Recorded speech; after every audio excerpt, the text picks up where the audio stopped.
try to answer them here so everyone could kind of get the benefit all at once. So thank you so much to everyone who responded to my emails.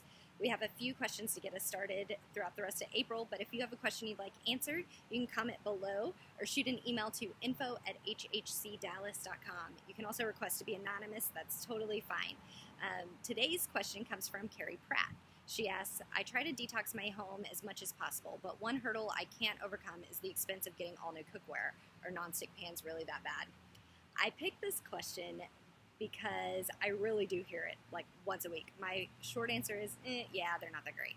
But don't throw them out just yet. Hear me out. I think it is possible to live a clean lifestyle with nonstick pans.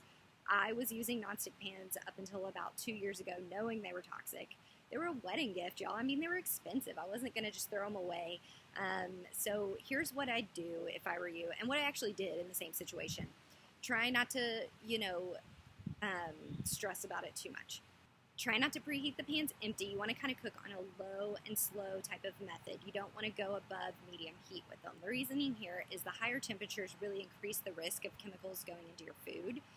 You never, ever, ever want to put them in the oven or the dishwasher because then you're increasing your risk of scratches.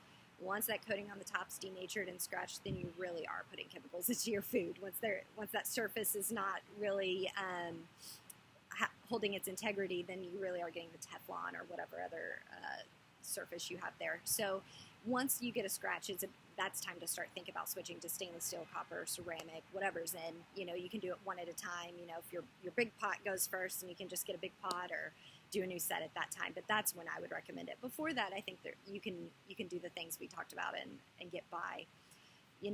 Most of us try our best to eliminate products once we find out they're toxic. If you're following me on Facebook, chances are you eat clean, you live a natural lifestyle, or you at least like reading about it once in a while.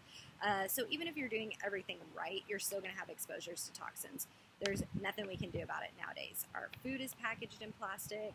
Our air is polluted. We're constantly surrounded by electronics.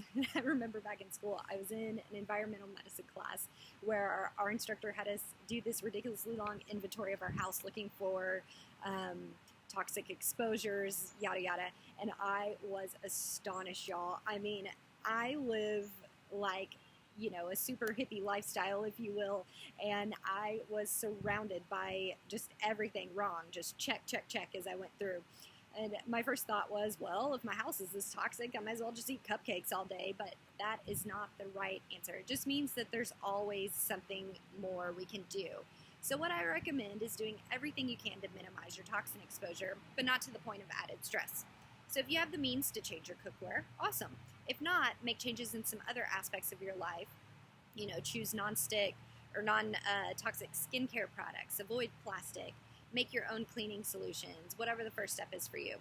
Little steps really do count in this arena, I promise. So, do what you can, make it count, and Carrie, I hope that answers your question. If any of you guys have questions you'd like answers, please send it over. Directions are listed in the description above this video. I look forward to hearing from you guys. Until then, stay well.